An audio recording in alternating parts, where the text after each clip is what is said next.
Man, gonna be hard reviewing this film I still like.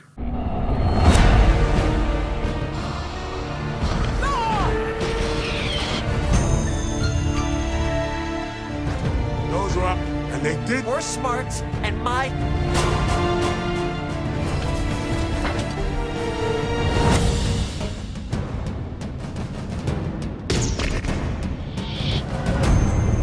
He told me enough. No, I.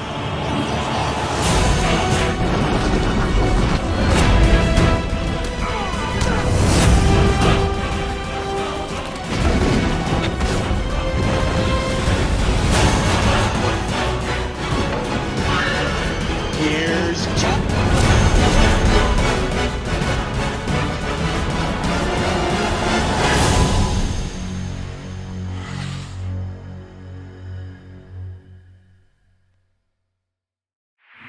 Hey everyone, it's Don J. Corleone here, and I am here with a brand new movie review. And this movie review is going to be for the fifth installment of Phase 1 of the MCU. The first MCU film I've reviewed since the beginning of this month. And it's going to be for a film that introduced my favorite Avenger of the team. Also came out in 2011, 2 months after Thor. And that is of course going to be Captain America, the First Avenger, directed by Joe Johnston. So yeah, what's the plot of this film? Well, it is 1942. America has entered World War II, and sickly but determined Steve Rogers is frustrated at being rejected yet again from military service. Everything changes when Dr. Erskine recruits him for the secret Project Rebirth. Proving his extraordinary courage, wits, and conscience, Rogers undergoes the experiment and his weak body is suddenly enhanced to the maximum human potential when Dr. Erskine is then immediately assassinated by an agent of Nazi Germany's secret Hydra research department, headed by John Smith, aka Red Skull. Rogers is left as a unique man who is initially misused as a propaganda mascot. However, when his comrades need him, Rogers goes on a successful venture that truly makes him Captain America as war against Schmidt begins. How was this film made? Well, in April 1997, Marvel's in negotiations with Mark Gordon and Gary Levisoff to produce Captain America, and Larry Wilson and Leslie Bowman were set to write a script. In May 2000, Marvel headed with Arts Entertainment to help finance the film, but a lawsuit arose between Marvel and Joe Simon over the ownership of Captain America copyrights, disrupting the development process of the film. The lawsuit was eventually settled in December 2003. Following the settlement, Marvel was preparing to license the film rights to Warner Bros. Until producer David Maisel suggested the company produce the film themselves.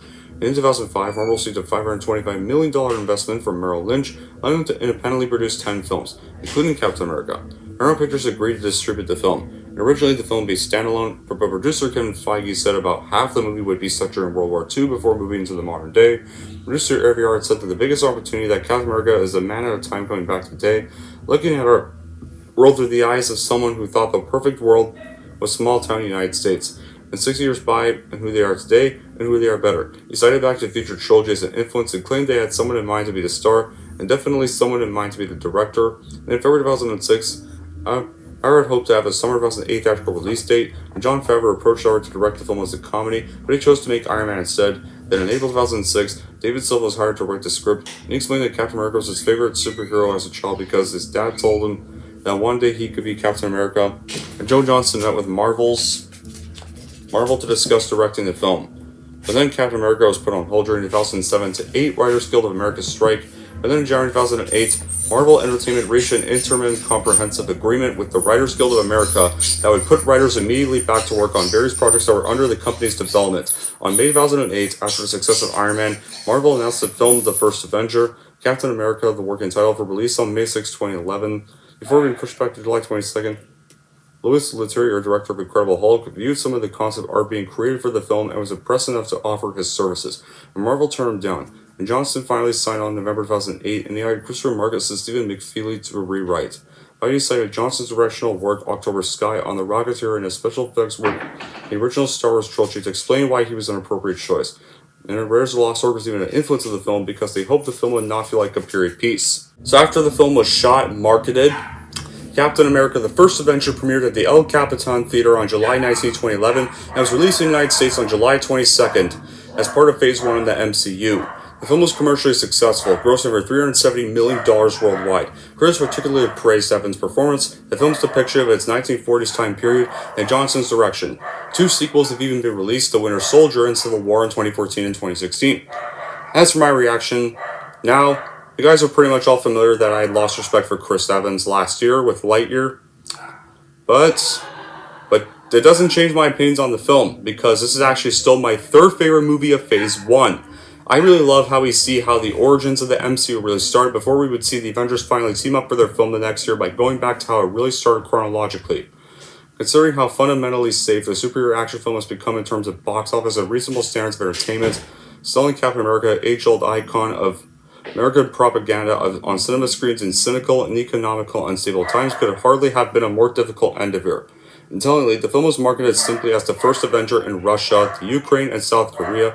Indeed, skepticism and uncertainty have riddled the development of the project, which was first pitched as a Jon Favreau action comedy and later as a brutal, gritty, self-critical postmodern war epic. Such tonal punctuation mirroring the social and political climate demonstrated that having a successful film with such a politically entitled protagonist was anything but safe. It's hard to imagine Peter Parker being subjected to the scrutiny of military propaganda or patriotic cheese that's best Steve Rogers. With this in mind, all the more credit can be given to Spielberg or Joan Johnson for delivering what is ultimately the first comic book film that properly feels like a cartoon brought to life.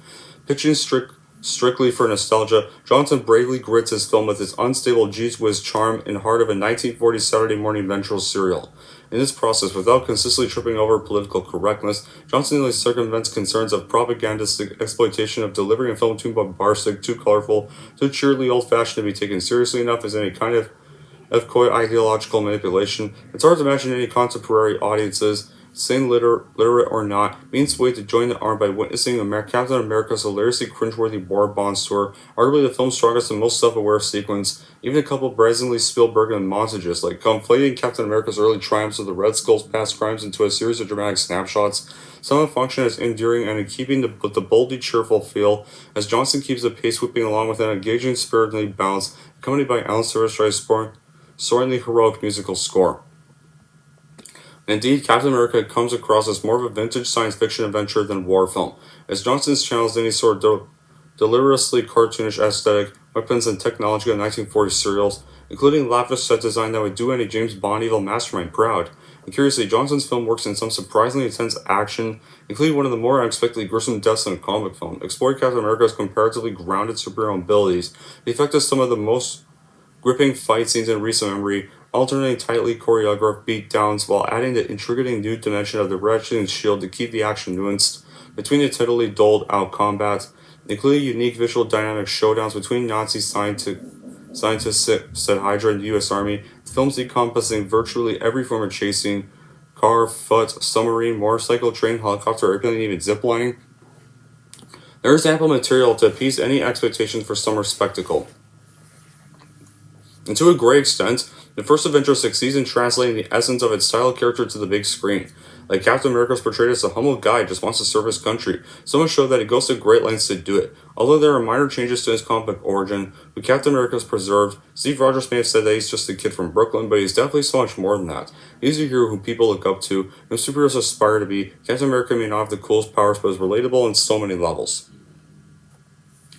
And it's often becoming a trend in movies today to have a complicated plot in order to tell a good story, but the first Avengers approach, which centers on Captain America fighting the good fight, is pretty straightforward, and first proves that you don't need gazillion mind-boggling things to tell an inspiring tale of extraordinary soldier on the front lines. Being a superhero movie set in a war zone, it offers a healthy dose of action and involves Captain America bashing enemy heads and throwing his signature shields more times than you can count, and scenes of romance and humor help the film to become balanced and entertaining to watch. Steve is also a nice break from the morally conflicted heroes we usually encounter. He's simply someone who is moved to do what is right, nothing more, nothing less. And watching the trailers, I didn't expect much. And I thought all I was bought into was an action Marvel movie. It's more than that, though. Thoroughly enjoyed the movie. It has the ideal blend of comedy, action, and heart, a combination I find difficult to bring out for its true essence. The movie was fresh, original to certain extend to what I thought wasn't what I watched. In the end, in every typical hero movie, the hero saves a civilian, and here, where he was chasing after the villain and a child was thrown into the river, I was thinking he'd go save the kid. The villain runs away, but like I said, this is not the ordinary movie. The following scene was truly unpredictable and hilarious, because the kid's like, "Go get him, I can swim." In another scene where he kisses his love, I at least expected the line by Colonel Phillips, played by Tommy Lee Jones, yeah, as well, like, And I do really love the character of Captain America, Steve Rogers, as well. Leatherface starts off as a scrawny guy that's trying to do his part in the war despite being rejected due to his height, and then finally gets the opportunity when he's selected as a test subject for a new machine that gives him the new muscular body. Other characters from the film include Tommy Lee Jones, as the gruff Colonel Phillips is a bit rougher on the edges, but manages to show that he's not entirely without heart. Stanley Tucci is an excellent as the doctor, who sees the potential in Steve that others don't. The real friendship develops between the two. It goes a long way to making sure that when Dr. Erskine exits the film, we feel what Steve feels. This isn't the only important and meaningful friendship in the film, though. Sebastian Stan plays another likable character, Steve's best friend, Bucky. Their dynamic feels very real and believable, and it always did throughout this entire saga, as Bucky is one of the few to stand up for Steve. Lastly, Hugo Weaving does some major scenery chewing in the role of Johann Schmidt. Not everything goes according to plan for the crazy Nazi dude obsessed with becoming a god. Like, when will these bad guys in comic book films learn not to experiment on themselves? They didn't. And he winds up becoming a disfigured Red Skull villain, and I actually really liked how the reveal of Red Skull's approach, with only very vague hints what was lurking underneath the surface early in the film, like when he's standing in shadow posing for his portrait, with copious amounts of red paint having been used to indicate something's not right. Once we do finally see him in his full Red Skull glory, this is when Weaving seems to really cut loose with the role, and we're treated with a memorable montage. Like he's supported by Toby Jones as Dr. Aminzola, the Smithers to Weaving's Mr. Burns. There's even a sequence where Red Skull has an escape ship, and Zova's wondering where he's going to sit. Red Skull basically replies that he likes to put his feet up. Well, not exactly the same as that, but it's kind of the similarity anyways. And the film has several standout action scenes that are imaginative and offer us something different to your typical explosions and gunfire. The ones that I particularly enjoyed wasn't action-based at all. Before Captain America saving out a proper costume, he's stuck in tights with little wings jutting out from the sides of his cowl, but what makes this scene so memorable is the fact that we're treated to a performance by the supremely catchy Star-Spangled Man, whilst Captain America travels around the country to boost morale, promoting war bonds. It's a delightful, surprising sound sequence in the movie. Aside from the excellent character development and story progression, the film also boasts a solid cast. One big example is Hugo Weaving's performance as Red Skull is intimidatingly great. Red Skull is a great villain who's not only intimidating and memorable, but is also interesting. And played by Hugo Weaving, I also really like that Iron Man's father, Howard Stark, makes an appearance in person for the first time yet. I feel like Dominic Cooper was decent as him. We even see the very first ever Captain America comic book that appears for a brief moment, which was a nice Easter egg. The action scenes are also very epic, like when we see Cap fighting a war for the first time, and him battling Red Skull on the ship for the Tesseract, which was pretty much a setup for next year after this movie. And plenty of comedy that actually works and doesn't ruin the film. It also does a great job setting up the Avengers alongside the Iron Man films. We're going to be reviewing those next. Thor, the Incredible Hulk as well, since this is the very first film chronologically in the MCU. The Tesseract also appears for the first time, which was the very first thing, the briefcase that would... It was that thing in the briefcase that was shown in Iron Man 2. It also has a good sense of action, adventure, drama, and humor. However, despite those good things I mentioned, I have some bad qualities with the film. Like I already mentioned, having lost respect for Chris Evans, so I'm not going to mention that again and again. During the middle act of this movie, we get a lot of montages, and then we have one action scene. I really enjoyed the action scenes in this, but I do feel like having montages in one action scene be your middle act is very weak storytelling. While the action in the second half is very well paced and impressively choreographed, it also feels increasingly overblown when you consider how Captain America steadfastly remains a beacon of service, and loyalty is a direct contrast to the melancholia of Red Skull. The finale feels anticlimactic in many ways too. The movie can also be slow in a few parts, but that's just teeny questionable.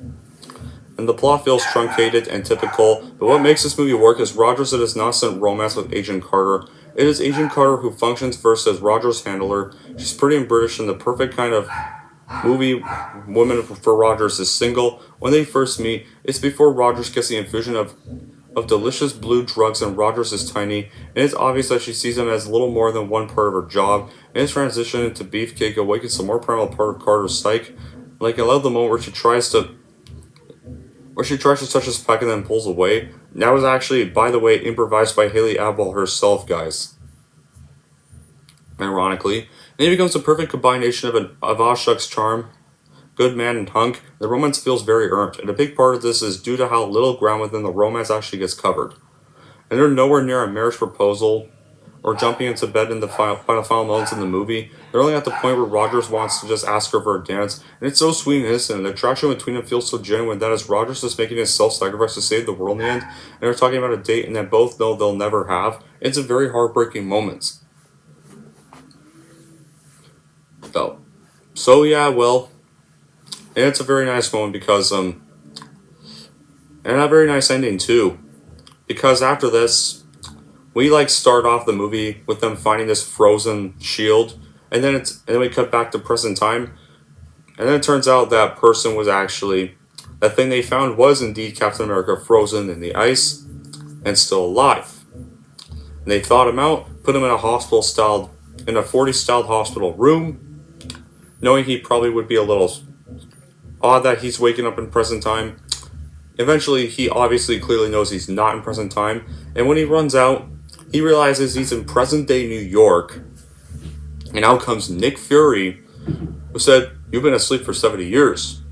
Is everything alright?" And then Rogers is like, "I had a date." And it's a perfect, which is a nice little sad ending, but it also does very well in setting up the Avengers, because we see a post-credit scene of Cap punching a beanbag like we would see in the first Avengers movie, and then Fury approaches him, and Rogers asks, "Trying to get me into the world?" And then Fury's obviously trying to save it. And it's a nice little setup for the Avengers, as that would come next after this. So yeah, in the end, despite those bad qualities, Cap the First Avenger is a perfect flashback film to have before we finally see all of our characters meeting and teaming up for the first time, and is a worth buying for your collection for sure.